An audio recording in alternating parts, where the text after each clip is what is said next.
வாழ்க வளமுடன். இந்த நாள் இனிய நாளாக அமையட்டும். வெல்கம் டு ஸ்ரீ மயில் வேலன் துணை. இன்றைக்கி நம்ம இந்த பதிவில் எதை பற்றி பார்க்க போகிறோம் அப்படின்னு பார்த்தீங்கன்னா, அக்ஷய கிருத்திகை. அக்ஷய கிருத்திகைன்னு பார்த்தீங்கன்னா அமாவாசையிலிருந்து வரக்கூடிய வளர்ப்பிறையில் கிருத்திகை திதியை தான் நம்ம அக்ஷய கிருத்திகை என்று சொல்லப்படுகிறது. அன்றைய தினத்தில் நம்ம எந்த ஒரு விஷயம் தொடங்கினாலும் பெருகுமே தவிர குறையாது. அதனால் அந்த அக்ஷயம் என்பது பெருகும் என்ற அர்த்தம். அந்த அக்ஷயோட கிருத்திகை திதியோடு சேர்ந்து வருவதால் இது அக்ஷய கிருத்திகை என்று சொல்லப்படுகிறது. அதுக்கு முன்னாடி இதில் விளக்கமாக நம்ம இதில் என்ன விளக்கு ஏற்றலாம், எந்த நேரத்தில் எந்த பூஜை முறைகள் செய்யலாம் அப்படின்றது இந்த பதிவில் சொல்லியிருக்கேன். அதுக்கு முன்னாடி இந்த சேனலை முதல் முறையாக பார்க்குறீங்கன்னா சப்ஸ்கிரைப் பண்ணிக்கோங்க. அக்ஷய கிருத்திகள் என்றால் என்ன?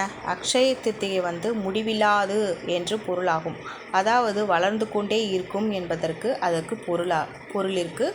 அதுக்கு ஒரு கதையும் இருக்குது. அதாவது சித்திரை மாதத்தில் அமாவாசை தினத்தன்று 3வது நாள் வரக்கூடிய கிருத்திகை திதியை தான் நம்ம அக்ஷய கிருத்திகை என்று சொல்கிறோம். அன்று பார்த்திங்கன்னா பலராமன் அவதரித்த நாளாகவும் இருக்குது. வியாசர் முனிவர் கூறி மகாபாரதத்தை விநாயக பெருமான் எழுதியே தொடங்கிய நாளாகவும் கருதப்படுகிறது.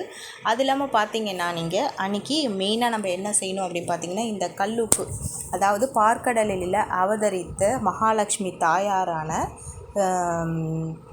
பிறந்த வீடான சொத்தானது பார்த்திங்கன்னா இந்த கல் உப்பு மெயினாக நம்ம வாங்கணும்.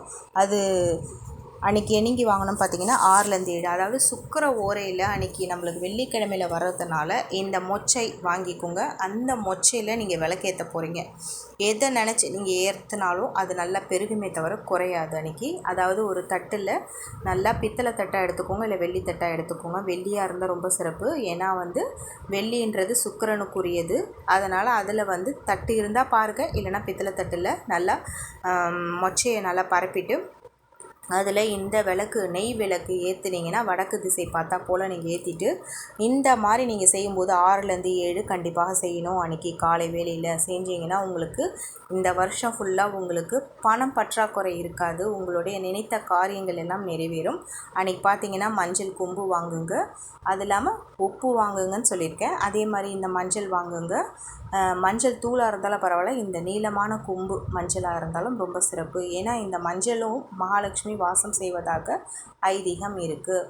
அதனால் அதுக்கப்புறமே நீங்கள் இதை 8லேருந்து 9 மாலை வேளையில் செய்யணும். அதாவது என்ன செய்யணும் பார்த்தீங்கன்னா, வெண்பட்டு துணியில் வெள்ளை கலரில் வெண்பட்டு துணி வாங்கிக்கோங்க. அதில் கொஞ்சம் பச்சை கற்பூரம், 3 கிராம்பு, 3 ஏலக்காய், ₹1 நாணயத்தை கட்டி மூட்டையில் கட்டி ஒரு பணம் வைக்கிற இடத்துலையும் பூஜை ரூம்லேயே வச்சுக்கோங்க. இந்த மாதிரி செய்யும் பொழுது உங்களுக்கு பணம் பற்றாக்குறை என்றைக்குமே உங்கள் வீட்டில் அடையாது, கொண்டே இருக்கும். நகை தான் வாங்கணுன்ற அவசியம் கிடையாது. நம்ம இந்த மாதிரி பருப்பு, அரிசி, உப்பு இந்த மாதிரி நம்ம வீட்டில் வாங்கி வச்சாலும் நல்லது தான். நம்மளுக்கு நகை தான் வாங்கணுன்றதெல்லாம் கிடையாது.